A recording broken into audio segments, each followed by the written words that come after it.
เป็นบ้านสองห้องไปทางนั้นก็จะไปสอดเมืองท่าแขกก่อนให้ท่านผู้ชมได้เห็นนี่เห็นสองด้านพ้นก่อสร้างพญานาคหรือพญาศรีสัตนคราวันที่15 เดือน 1 2025แสดงว่าไซเวลาวัดป่ามหาวันภูนาคาป่าเล็กเปียกบ้านสองห้องเมืองหินบุตรแขวงขมวนสบายดีพี่น้องพบกันเส้นเก่าเส้นเคยกับทีมงานช่อง YouTube สวัสดิ์ปนาเมื่อนี้ข้าพเจ้าจะนำพาท่านผู้ชมไปรับชมวัดป่าภูมากันเปละอยู่ทางเมืองสองห้องเมืองหินบุญแขวงขมวนนี่คือท่านผู้ชมเห็นนี่ก็จะเป็นบ้านสองห้องไปทางนั้นก็จะไปสอดเมืองท่าแขกซึ่งห่างจากเมืองท่าแขกมาตามเส้นทาง13ไต้มาทางเวียงจันทร์50 กิโลเมตรพี่น้องตอนนี้ข้าพเจ้าอยู่ทางแคมทางอยู่บ้านสองห้องเมืองหินบุญแขวงขมวนไปทางนี้ก็ไปทางนครหลวงเวียงจันทร์ถ้าผู้ชมมาก็จะเห็นเป็นป้ายวัดป่ามหาวันภูนาคาป่าเล็กเปียกนี่จะมีพระคนเฮ็ดอยู่เนี่ยจะขึ้นไปเบิ่งตัวจริงอยู่ทางเบื้องเทิงพุ่นจะเป็นอะไรไปรับชมพร้อมกันไปลงไปลงมาลูกยากเอา ไปวะวันนี้จะขึ้นไปทางเบื้องเทิงกับพี่น้องไปเบิ่งพระเจ้าอยู่ทางเบื้องเทิงจะเป็นแบบใดเพิ่นก็ได้มีการก่อสร้างแล้วก็เปิดใหม่ๆในต้นปี2026มา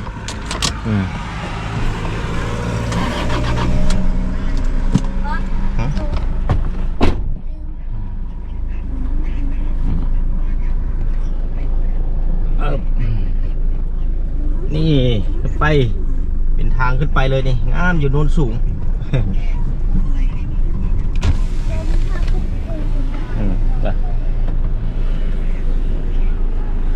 บ้านสองห้องเมืองหินบุญแขวงขมวน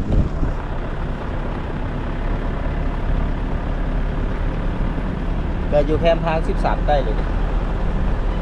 นี่เห็นพระพุทธรูปเห็นพระเจ้า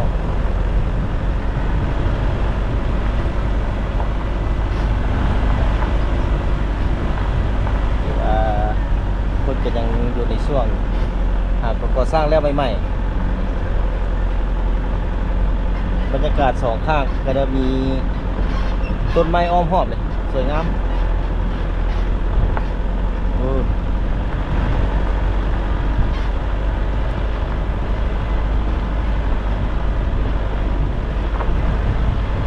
้งามดิ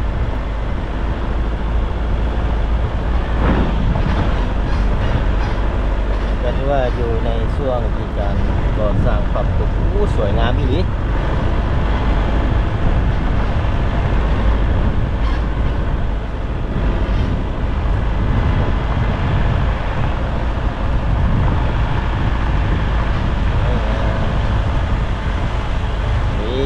พอแล้ว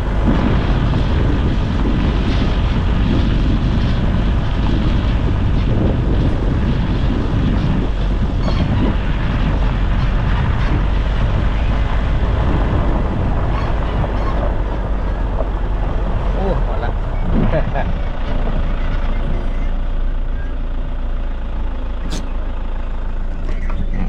มาฮอนแหละ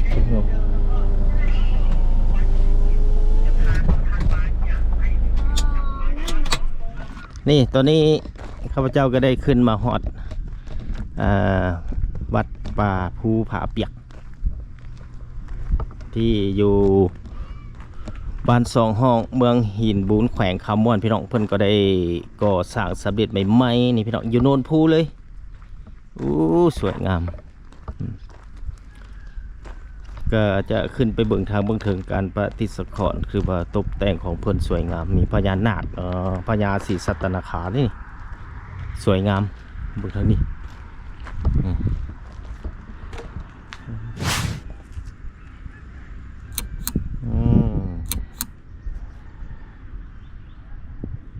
เกิดถือว่าง่ายๆเลยพี่น้องไปพุ่นก็เป็นบ้านสองห้องปุ่นก็จะเห็นเขื่อนน้ำหินบุญตอนลุ่มอยู่แคมขวาน้ำหินบุญเลยพี่น้องก็ถือว่าขี่รถมาตามถนน13ใต้นี่คือท่านผู้ชมเห็นรถแล่นวุ่นวันอย่างกับเป็นถนน13ใต้เขต บ้านสองห้องเมืองหินบูนแข่งขมอนนี่เป็นถนน13ไต้ไปพุ่นก็จะไปนครหลวงเวียงจันทน์เป็นเฮือนคนอยู่แคมป์ถนน13ไต้หันเองถ้าว่าขี่รถไกลมาตามเส้นทางนี้เนี่ยมาเห็นเลยเป็นพระพุทธเป็นพระเจ้าใหญ่ย่างอ้อมหอบ360องศาแล้วจะขึ้นไปถึงไปย่างทางหอบนอกก่อนให้ท่านผู้ชมได้เห็นนี่เห็น2 ด้านพ้นก่อสร้างแล้วไม่มันมาจะน้อยจะขึ้นไปอ่านเบิ่งประวัติความเป็นมาของเพิ่นเนาะ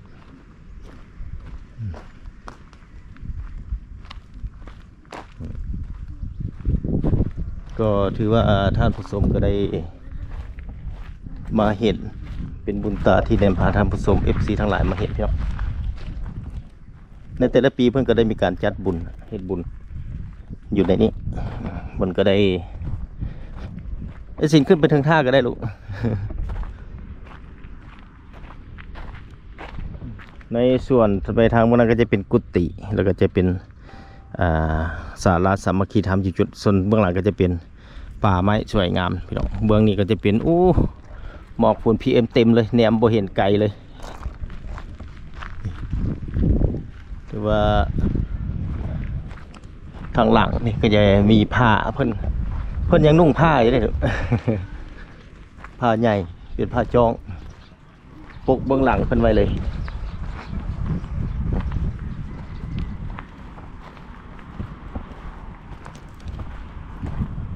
ต้องขอขอบใจ FC ทางภายในและต่างประเทศที่สนับสนุนซอง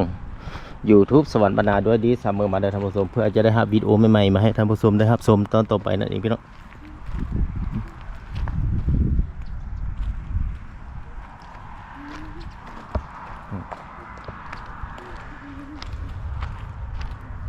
วันนี้ก็จะได้ขึ้นไปทางส่วนเบื้องถึงไปเบื้องว่าจะเป็นแบบใดในทางขึ้นจะขึ้นทางเบื้องนี้ก็ได้พี่น้องทางนี้จะเป็นแบบคันไดเป็นเฮ็ดเป็นแบบคันไดขึ้นมารถจะขึ้นบนได้ทางนี้มีแต่ย่างขึ้นมาอย่างเดียวถ้าว่าทางรถจะขึ้นทางเบื้องนั้นแล้วก็ทางเบื้องทางหลังจะมี2 เส้นทางขึ้นโอ้งามสีเขียวสีเหลืองสีแดงบนตกแต่งท่าสีพญานาคหรือพญาศรีสัตนคราช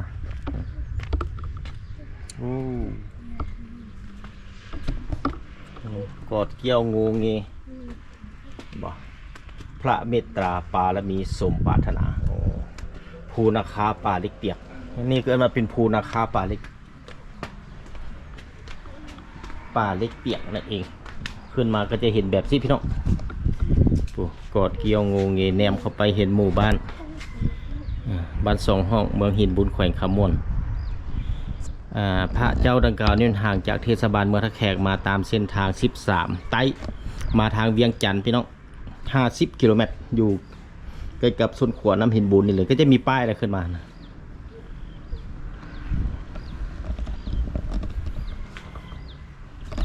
นี่ก็จะเป็น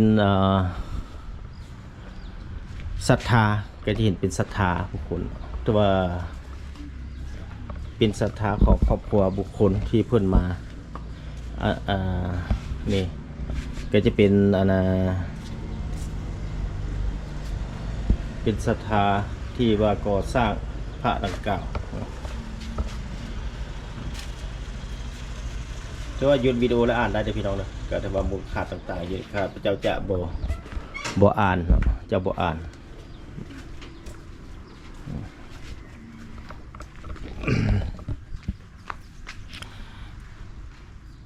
สาธุผู้เขาก็ได้บินบุญตามเห็นเพราะว่าผ่านมาก็ได้ขี่รถไกลไปไกลมาแนมมาได้จะบ่เห็นไกลป่านนี้ก็เลยว่ามื้อนี้เป็นวันที่19 เดือน 4 2016ก็ได้มีโอกาสได้มาแวะเบิ่งในจุดดังกล่าวนี้ก็มา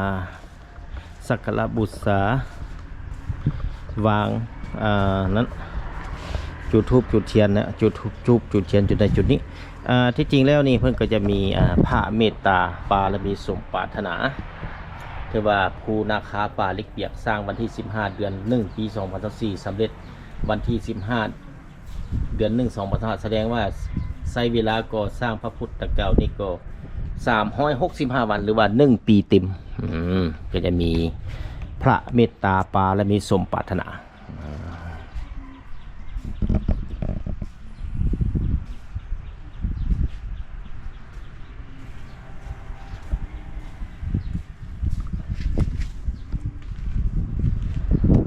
นี่ก็จะเป็น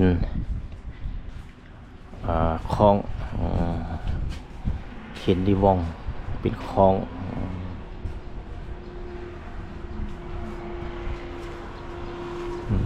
ก็จะเป็นพญานาคที่เพิ่นได้ก่อสร้างเฮ็ดอยู่ทางเบื้องคันใดนี่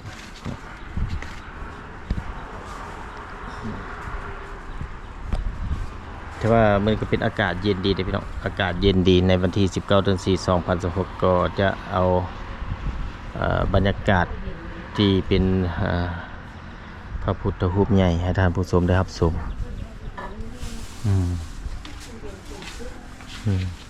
กลับมาไว้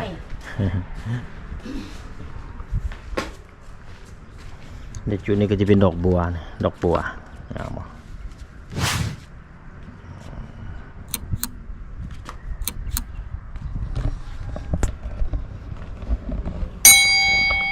เนี่ยท่านผู้ชมท่านก็เป็นพระเมตตาปารมีสมปรารถนาก็ถือว่าอยู่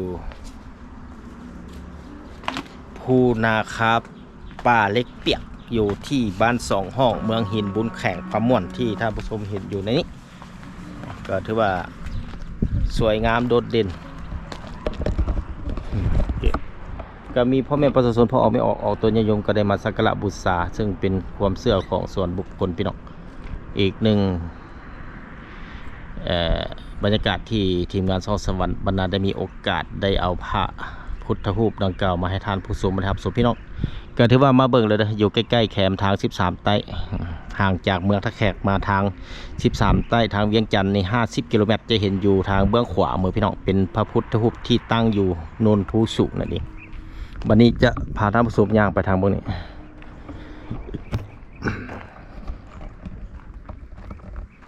เพิ่งก็ได้ก่อสร้างมาใหม่ๆเลยพี่น้องก็ในปี2025ที่ผ่านมานั่นเองได้ปีหนึ่งพอดีได้ปีเต็มแล้วได้ปีเต็มพี่น้องจุดนี้ก็จะเป็นจุดที่ว่าเป็นบ่อนตอนหับพอออกไม่ออกต้นนิยมที่ว่าจะมาเฮ็ดบุญเฮ็ดทานเพิ่งก็ได้มีการกะเกียมเป็นจุดนี่เป็นที่แหมห้อยพี่น้องในส่วนนอกจากนั้นแล้วทางเบื้องข้างหลังทางข้างก็จะเป็นป่าไม้ห่มเย็นดีแต่ว่าต่อไปก็ถ้ามีไผจิตใจเลื่อมศรัทธาก็สามารถมาเฮ็ดบุญ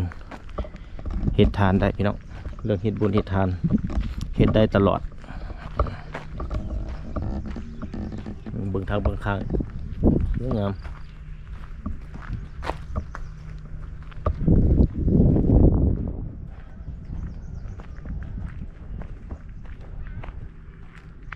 แนมไปเบื้องนี้บ่เห็นเลย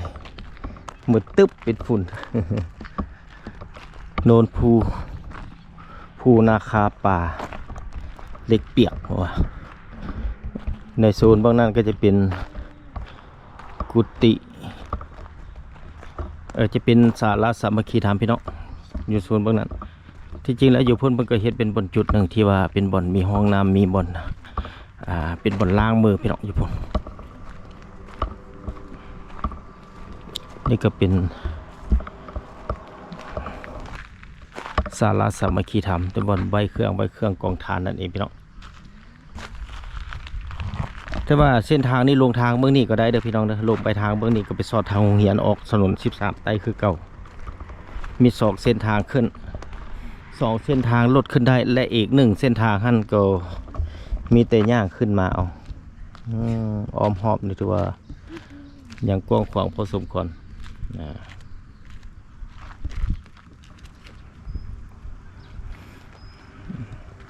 วันนี้จะกลับไปพูนเอาเป็นมุม360 องศามาให้ท่านผู้ชมได้ครับชมอีกเท่านึงพี่น้องอีกหนึ่งขึ้นมาลมพัดว่อยเย็นดี แต่ว่าอีกหนึ่งบรรยากาศที่มาสูบเอาอากาศสดๆพี่น้องอยู่ในโนนภูนาคาป่าเล็กเปียกนี่เอง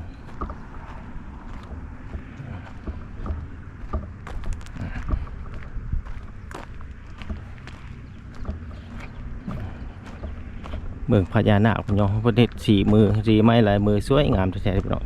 จะเป็นมุม360 องศาพี่น้องขึ้นมาจากเบื้องนี้ก็เป็นทางรถขึ้นมาก็จะเห็นขึ้นทางเบื้องนี้ก็ได้จะย่างเอา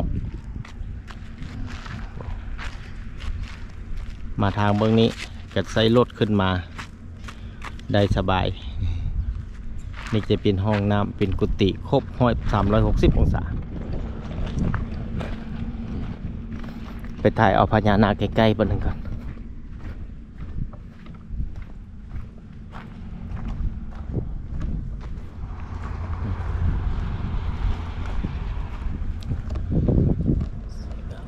ตาแดงจึ้งครึ่งหนวดทางลงไปเป็นดอกบัวเกล็ดเขียวๆงามเลยถือว่าเกล็ดเขียวทางขีก็เป็นสีคำออกแดงๆก็ถือว่าขึ้นกับการออกแบบนักประติมากรรมที่มีสีไม้ลายมืองามพอสุกตอนนี้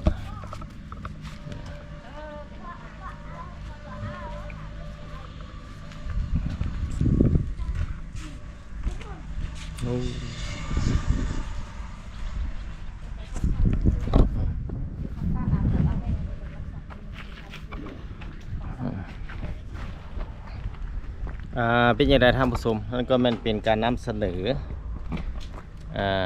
พระเจ้าใหญ่ที่อยู่นี่แหละทางบ้านสองห้องเมืองหินบุญแขวงขมวนมาห้องนี้ก็นำเสนอวิดีโอตัวนี้ขอจบไปก่อนพบกันใหม่ตอนต่อไปขอขอบใจหมด